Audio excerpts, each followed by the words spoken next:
welcome back. We are so excited. We have a rock star guest today, Luke Elliott. He is Brown Forman's Director of Global Intelligence and Integrated Marketing. I'm not going to steal his thunder because, again, rock star. But Luke, tell us a little bit about yourself. Sure, yeah. So work at Brown Forman, beverage alcohol company. So my job is basically pulling together systems, processes, data to be able to answer questions and help the business be smarter about what we're doing. So a lot of my focus is about how to make data a little bit more friendly for people. A lot of people are pretty intimidated by data and tech systems. So I tend to put in place things that are intended to make it so that people are not so intimidated. They're able to do stuff a lot more quickly, a lot more intuitively, automated where possible. So it's kind of a broad data job, but it's really about the integration of tech and people to make data a little bit more powerful, a little bit more useful for people.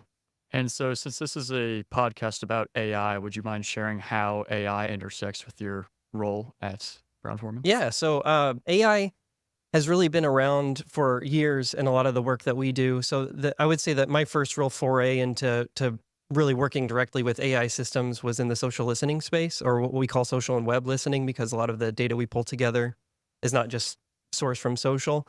But where that's been in place for years is different AI models that can categorize conversation and identify themes automatically. So before AI was really in place, what you had to do was, let's say there's 100 comments that you wanted to analyze about whiskey. You would have to go through and categorize them all yourself, create your own classifications. Like this one's about a cocktail, this one's about a brand, this one's about the taste, whatever it may be. And what AI really unlocked in that space was to do a lot of that work automatically and to train those systems so that they could do that more intelligently. And so what's really happened since all of that has come around is now, of course, the big things about generative AI or generative AI, depending on who you ask on the pronunciation. And that's really about using AI to create content, right? And so, but what's interesting is that there's a lot of intersection even with some of these old school methods. So, for example, I was talking about this thematic analysis. Now you'll see generative AI coming into that space to say, not only will it classify different conversations, but it says, these are the key things that people are talking about. Here's an example of that. And it can help almost write what an analyst would have done previously.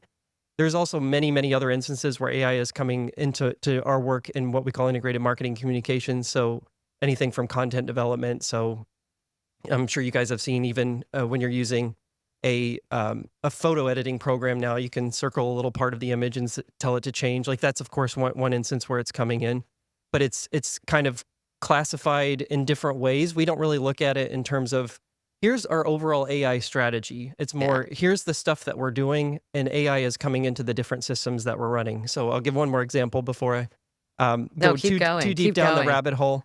But like one of the more recent systems we set up that is AI powered is looking at what's going on across different online news landscapes. And so, for example, let's say you wanted to monitor what's going on in sustainability, and you can create a system that pulls all of that together, and then it will deliver automated newsletters that the summaries for the different articles are written by AI.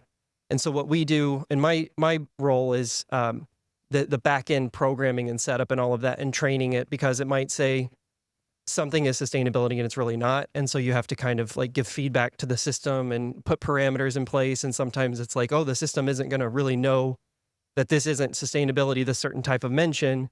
So you have to do like an explicit exclusion. And a lot of that sort of work, that's stuff we've been doing for years. But previously it would have been 100-word long Boolean query, which if you know what those are, it's like this and that, not this, near that, within 5 words of, just crazy complicated stuff. And the nice thing of that a lot of these new interfaces are doing is just making that a lot more easy to be able to interact with. And I think that's probably the biggest innovation in sort of what's happening with AI now. It's all about interface, right? And so everybody feels like they can just talk to it. And that's what's happening a lot with these systems now, is it's a lot easier just to talk to it like it's a person, like it's a colleague, it's a friend, it's a coworker, it's an agency working on your behalf. And that's really where the innovation is coming through now. I love 2 things that you said that resonated with me is it's been around a while, right? Like 1950s, we've had AI. A lot of us have been using AI. We just don't know it in our daily lives. Google Maps, for instance. ChatGPT, I think, really consumer facing, made everybody start talking about it. You clearly are a continuous learner. You are soaking up, absorbing how fast this technology is changing. Where are you going to consume your AI news or just to learn about what's changing? Yeah, I'm still figuring that out. Okay. And what's funny is I'm using like AI systems to help do that, and in some cases, which it becomes a little bit meta in that way. Not the company, but the actual meaning of the word. And I have a few different newsletters that I sign up for that kind of keep me on top of stuff, but I still feel like not fully 100% informed. I think if anybody says they are, they're probably sitting there doing that all the time instead of just.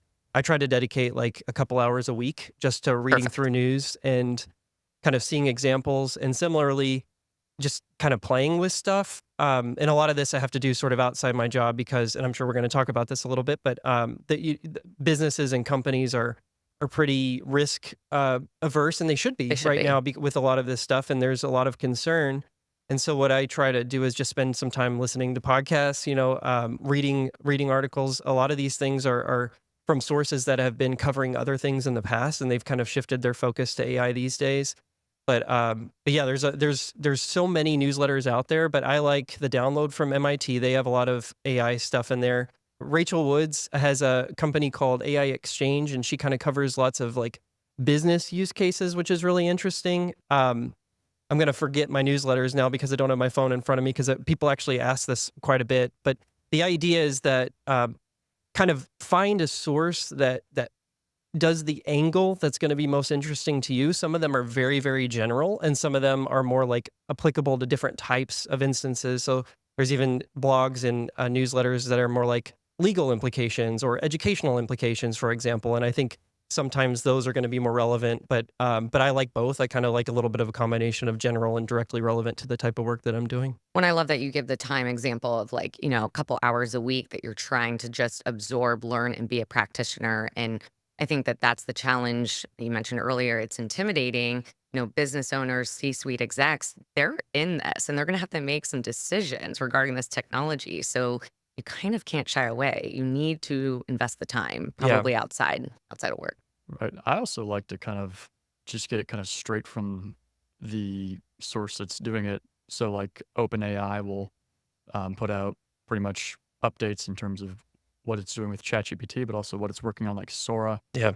which I would love to talk to you about in terms of just from a marketing perspective, marketing communications perspective, generative AI for video. Mhm.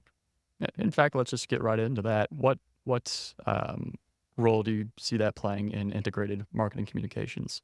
I think it's going to completely change the way we do content development. So not only idea generation through to concept, but it's also, think about systems that you'd be able to say, here's something I made, help me make different versions of it, right? And like, so it's different versions that might be relevant to different people. And then there are AI systems that are in place now that simulate the way humans would look at an ad. And they can say, oh, if you are trying to get people to pay attention to this thing, instead of having to run it through a panel and actually have the study run, well, here's a panel. It's an AI panel that basically functions as if it's made up of people, and it can tell you where people are looking. So then you've got AI on the tail end of that, which is the analytics space, which is where a lot more of my attention is placed. And that's where we're seeing a lot. I would say it's probably a little bit slower moving in terms of kind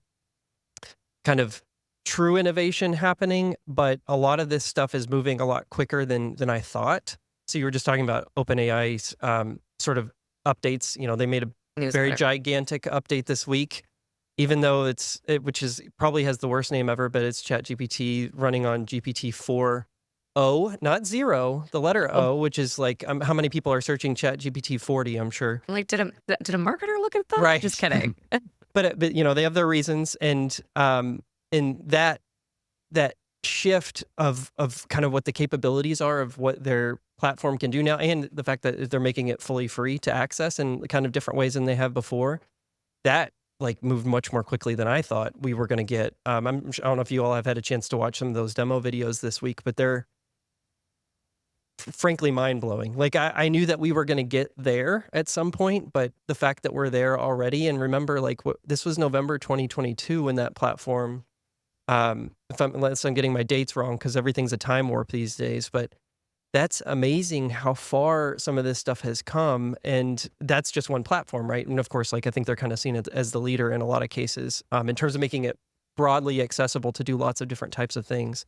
Which I know I went a little bit away from the Sora conversation, but where I think that the video capabilities and how quickly those are moving, that's incredible too. I think the dark side of me is just like scared of like when is human creativity just no longer tapped? And of course, like I don't want artists to lose their jobs. I don't want designers to lose their jobs or to be replaced. I want them to be empowered, not totally have the ground taken out from under them. And I think that's probably the bigger thing that I feel like we haven't really figured out. When I say we, I mean like the world. Mm-hmm.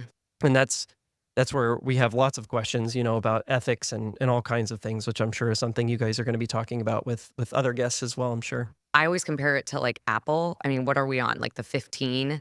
And it's like that took how many years? And look at ChatGPT since November 2022. Like the iterations are just happening so fast. And that is scary, I think, just in the sense of keeping up with it. Where's it headed? And I am a believer that emotional connection is not going to be replaced. And hopefully it'll continue to be a really amazing tool. But the more that they roll out deeper and more sophisticated technology, I wane from that belief a little bit. So. Yeah.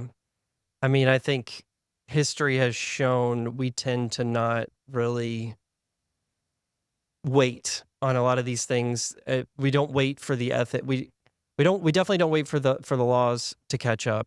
And I mean, again, people, my company, I'm not talking about the company I work for right now, but the ability of the human race to kind of grasp implications is pretty limited. And that's where, we've kind of relied on academia for that in a lot of cases. And I think we still will. And so I think what I'm hopeful for is that we'll listen when people are raising concerns, and we'll take them seriously, and we'll not kind of just ignore them. And of course, we've got the whole angle of just how some of these systems and capabilities, it's so easy to spin up your own system now, essentially, using some of these tools that, hackers and phishing attempts have just, they're so much better and constantly better. And it's just this cat and mouse we've already seen for years, but it's just the pace is accelerated, and it's pretty concerning. I mean, I'm sure you all know some of what's possible these days, but someone could take this video that we're recording right now of me talking to the camera. Don't give them ideas. I'm just kidding. Yeah, right. And you could essentially make me say whatever you want in my voice, in other languages even, which is cool. Like, I love that, right? And I think about what is sort of going to be unlocked in human connection. Like if you and I spoke a different language, we currently could, type to each other, use a translator, and the tech isn't there yet to where this is going to be fully active. But with the pace we're seeing, I don't see how we're very far now from where you and I could have a video call and your mouth is moving and I hear it in my native language, and my mouth is moving and you hear me in your native language, and it's both in our same tone of voice. Like, that's pretty crazy. Like, what's that going to unlock? And I think that's the counter of like the dark stuff, is like, I would like to think that is going to make us see each other differently and like not see each other as so separate. But at the same time, that's also going to be in a space where I'm going to be saying, am I actually talking to you? Or is this the AI you? Like, how do I know? Yeah. And, there's these different strategies that people are sharing. It's like, you need to have an AI safe word with your family. So if you get a phone call from someone and they're asking for money and they're saying, I'm stranded, you need them to say that word because it may not be them, guys. And like, that's pretty wild. And we're already there. I think it's not really come to scale yet, but that's the thing, is like everything that has happened since the launch of ChatGPT and all of the investment that's just being dumped in these companies and the pace of innovation is so insane that it's just like anything you see happening already, you just have to like light speed imagine where that could be in a year. So, pace of innovation. You work at a pretty large, I would say, enterprise. You're implementing processes. There's a lot of business owners that are probably listening to this thinking, how do I implement this technology when it's changing and moving so fast? I'm going to make this artificial investment. And in 6 months, it's already going to be old and outdated. I mean, so what would you say is advice? And then also, like from a practicality standpoint, can you walk us through just how you implement AI into processes when it is changing so fast? My sort of general advice is you don't have to do giant investments. Like do small tests, small scale things. A lot of the other kind of thing that's happening with the innovation, you don't always have to be on the latest and greatest thing. What's interesting with the Chat GPT thing is they've made like the latest and greatest thing, like I was mentioning, more freely available than it was before. But a lot of these things, the costs are actually pretty low for some basic use cases. But the big thing that you just have to be very, very careful of, and this has been my general advice for years, even before AI, is always read the terms and conditions, make sure you understand them. And then of course, like if you're in a big organization or a small one, you should absolutely always have your legal team very, very close, and making sure that whatever you're doing is not going to be something that you're actually understanding those terms and conditions, right? Sometimes it can feel like it takes such a long time to get everybody on board. And then I think this is what you're Sure. kind of alluding to, is that by the time you've moved, it's like, oh, well, now there is this brand new model that can do this brand new thing that can address this challenge that I was having. And I think that's just, you're just going to have to get comfortable with that. That's just the way it's going to be. And so how do you Being kind of, behind yeah, as I mean, humans. always feeling, you don't have to feel like you're always on the cutting edge. And of course, different businesses, they might need to be for whatever it is. Sure. But I think the majority of use cases that are kind of like, this is, overused phrase, but low hanging fruit. A lot of stuff exists to help us do those things without a ton of investment or build requirements. And that's kind of, I think what's kind of exciting is just how accessible AI is really making technology. And anybody right now can go and build your own GPT thing, Chat GPT, Custom. custom. I thought you and were gonna. I thought I was ready to learn something new. I was like, oh, what's he gonna say? Definitely not. You know this. But yeah, and have you done this? Have you So, built one? No, we've talked about it, but truly, business has gotten in You the could way. do it in but I 2 want to. minutes. Yeah. Like you can literally describe what you want it to do with, and this is right now kind of based on either text or image input, and say, this is what I want you to do. And it basically, what it's doing is it's writing the back end rules and parameters for you. Of course, the hard part is actually making it do what you want well, right? We want to create chat. So, like, basically, here's everything, most frequently asked questions, all geared towards Guardian Owl, essentially, and then have that. And so live. so you want to, we call that train it on your Correct. own corpus or your own data. That's the time that we haven't invested. Yes. That's the thing, right? It's kind of like, well, do I do that now, or is it going to be easier later? Is this latest model better than the older ones might have been? And then there are tools out there that can help you do that without having to kind of do it yourself. Like, so for example, there's tools that can say, oh, I want you to use my website as your reference and these 5 documents. And you don't have to necessarily like pass it directly through to a chat interface.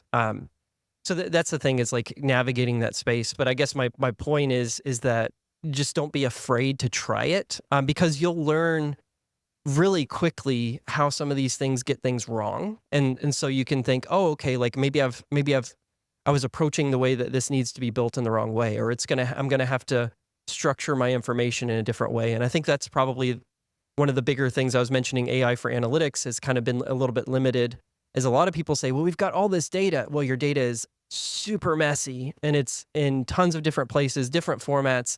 And that data engineering and data cleanup piece is something that I think a lot of people don't really think about. And that what's kind of interesting too is we're seeing innovation even in that space, right? And so like these AI tools can say, oh, okay, well, I'm not scared of your messy data. I'll figure it out. But you have to be really, really careful with those right now. And they not only like the data security and the risks with that, but also their AI models are very, very confident. They're like, they think they know everything. And they're getting better about kind of admitting what they don't know, but that's a challenge right now. Is like we in ChatGPT, call it hallucination. It'll make up a link, so it'll say, hey, what can you tell me about Guardian L's AI strategy? And it'll say, oh, they've got this really great resource here. Just click here. And then you click and it's like, that's not a real link. Yeah. It thought it was, and it matches the link format. And so it's doing what it's supposed to, which is essentially predicting the way something would have been created, which is maybe good for idea generation, but not so much for a picture of what's real and what's reality right now. I'm glad you brought up the data issue because that's kind of really the big thing for most business owners is maybe the number one thing to understand about using AI effectively is that it's kind of just if the data is not either quality or just disorganized, you're probably not going to get great results out of the AI. Yeah. And so I kind of want to ask you, what are some of your tips for business owners in terms of cleaning up your data, getting it ready for an AI integration? Don't try to boil the ocean. So a lot of the way these things are pitched is they can do everything for you across all of your data sets. Focus on like one type of thing. So we were talking earlier before we jumped on the podcast about search data, and website search data and a lot of stuff you can get from like Google Search Console, for example, which is Google Search Console, if you haven't worked with it, is basically telling you what types of searches have driven people to your website and what types of searches are driving your presence in Google's results. I'm smiling right now. How SEO was that? Okay, Yes. continue. So that'd be like a place that it could still be a little bit like, well, actually that's a good example where it's not super messy. It might not always be clear how to use it. And so that could be something where you could, for example, take some of your search data and say like, well, what are some commonalities here? What are some themes of different types of search? Because Google, if you're using other things in Google, like Google Keyword Planner, it can kind of structure and find commonalities between connections between different types of searches and in Google Trends. So I'm naming like lots of tools, but the idea with that is that you could almost kind of lean in to AI and by the way, this is something I haven't done, but it's something that it's just an example of a way you could kind of get some exposure. And in that instance, you're using something that the tool's already kind of structured for you.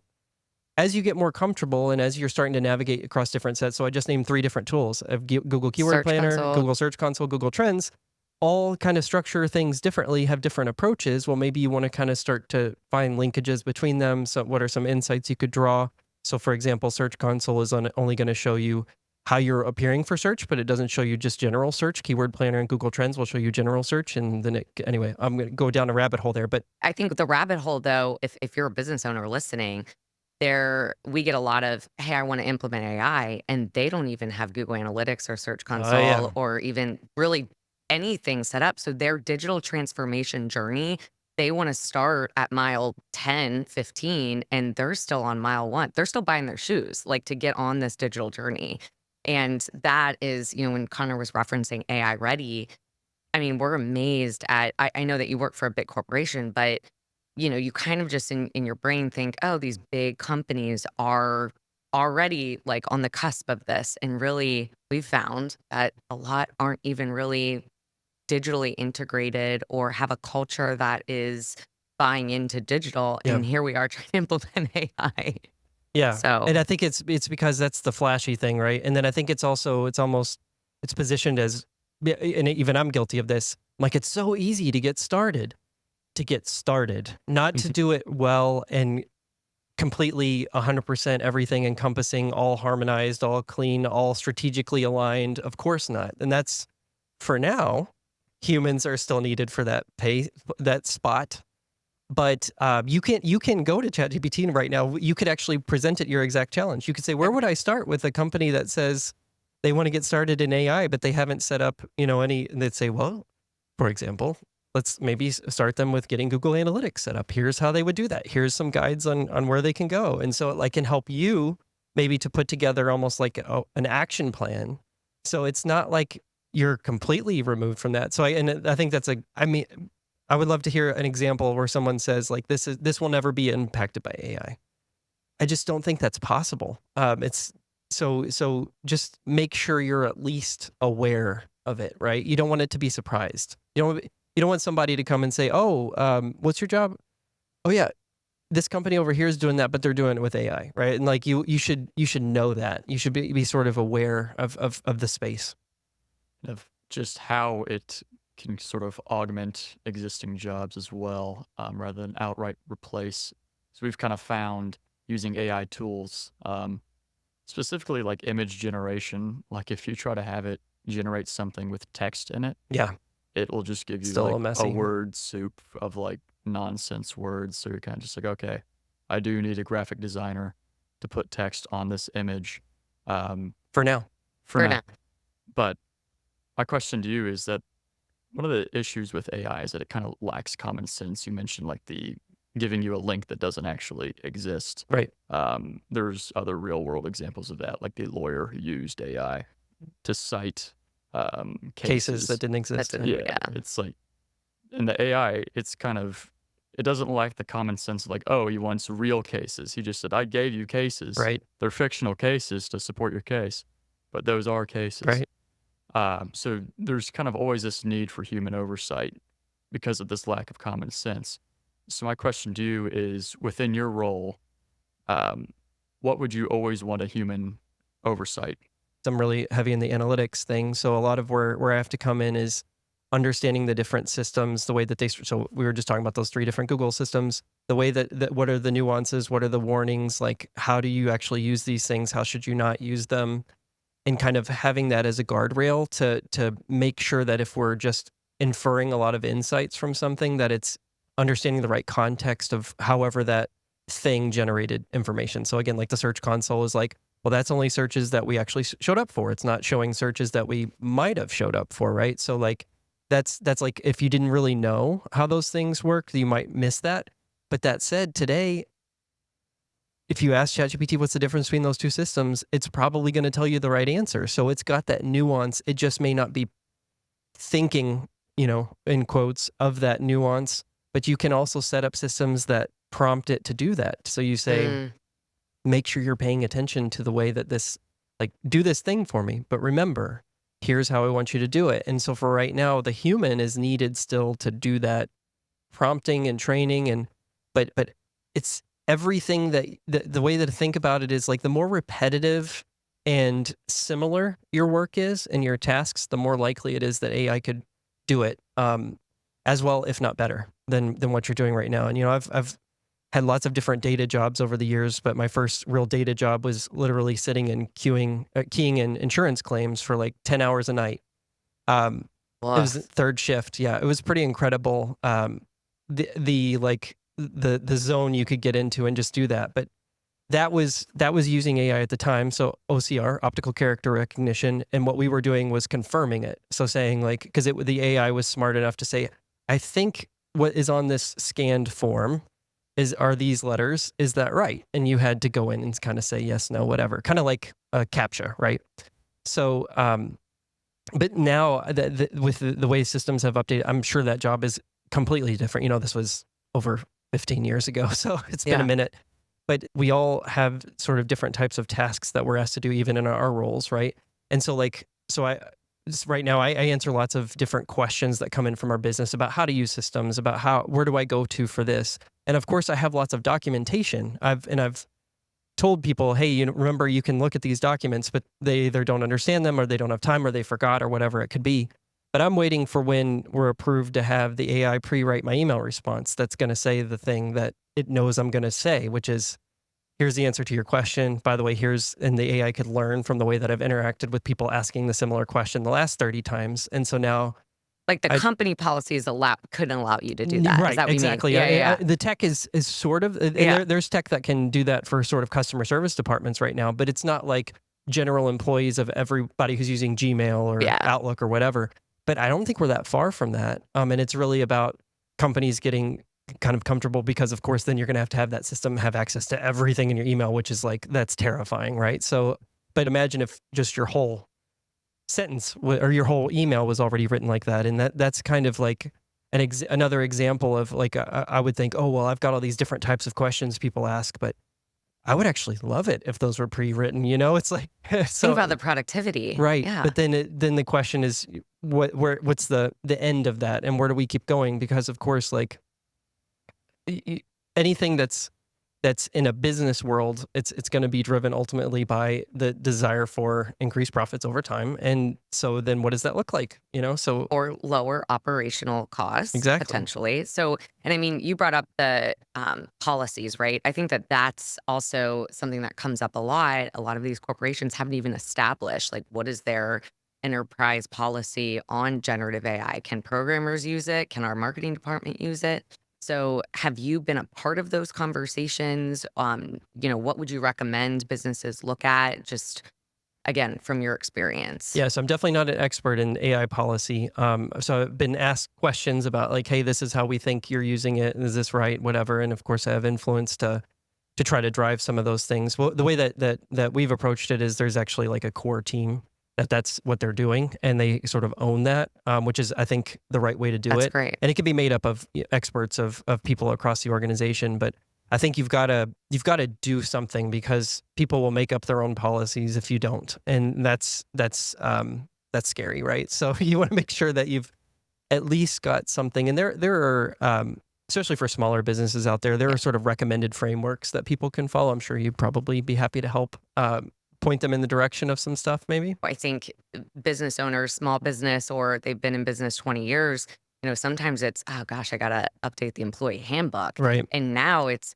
oh gosh, I have to hire somebody or think about, fractionally bringing somebody in to help with these policies because legally it could be a huge liability. Yep. I mean, so there's a lot of concern around that. And when you stop and think about it, I think business owners truly put it on the back burner because they're blocking and tackling every day. Yeah. And I do think that it needs to be in their awareness that you do need to have some policies and some guardrails around this. Even if you yourself as the owner or C-suite exec isn't using it, you probably have team members that are. Yeah. And this is the thing I keep telling people is like, I know we've gone through hype cycles for the past few years.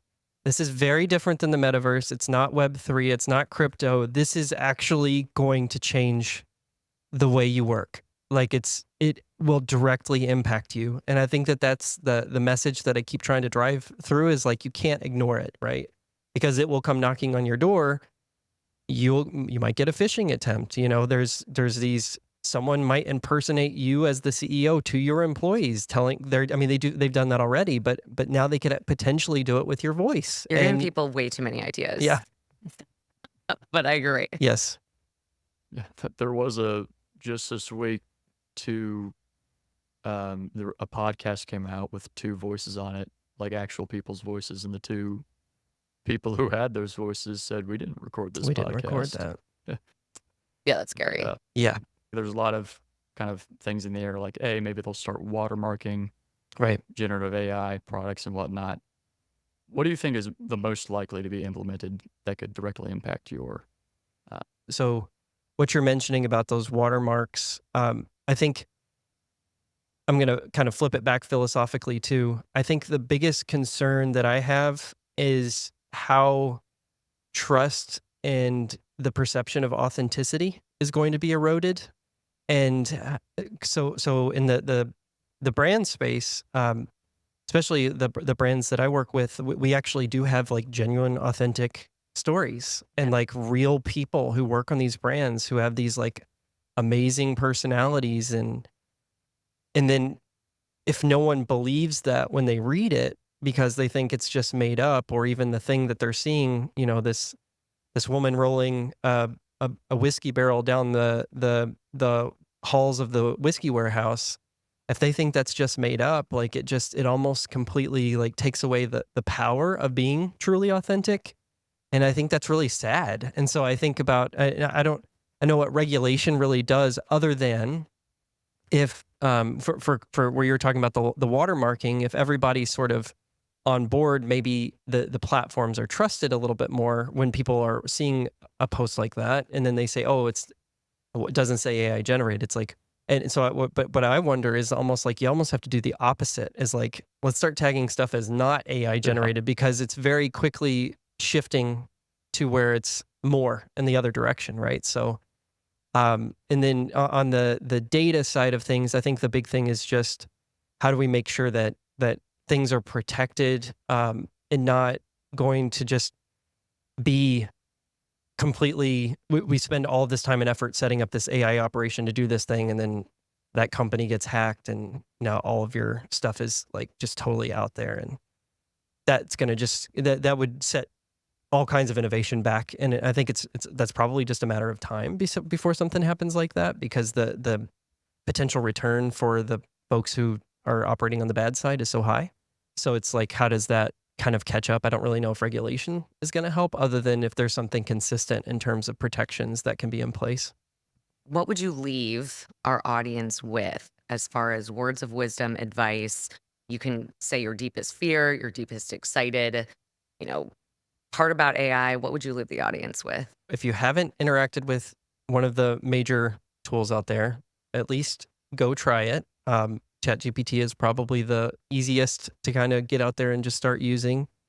Just go to chatgpt.com. It's you can just Google ChatGPT, but it's I think it's actually chat.openai.com is the official URL these days. But that would be like just a simple thing, just so you can understand, because it's so hard to describe if you haven't tried it yet, like how weird this stuff feels. And then now with some of these updates to the interface, like I know we were talking about the 4.0 stuff, like it'll giggle while you're talking to it in this like very natural voice, and it understands like sarcasm and stuff. It's pretty wild.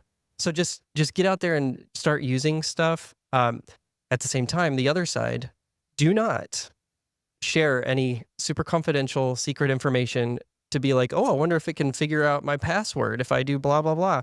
Like that.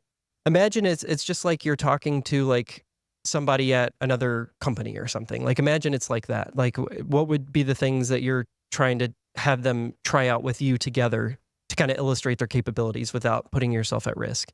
I'd say that's kind of the basic thing. And similarly, just have your awareness up. If you do get a weird email or a weird phone call and you don't really expect it, just think about it. Just be aware, just like we are today, because this stuff it's happening, and it's very easy to get tricked. Very, very easy, even for experts. So just don't be scared, but be aware. So Luke, thank you again for being a guest today. I know that you're a Louisville legend, not just with AI, but for analytics and marketing. Where, if someone wants to reach out and contact you, where do they go? Best place is LinkedIn. So you can Google me. Lucas Elliott is probably the easiest way. My last name has 2 L's, 2 T's. LinkedIn.com/Lucas K Elliott, and you'll find me. Sweet. Yeah. Thanks for coming. Thanks for the invite. Really appreciate it. This is fun stuff. Good luck. Go AI. That's right. Thank you.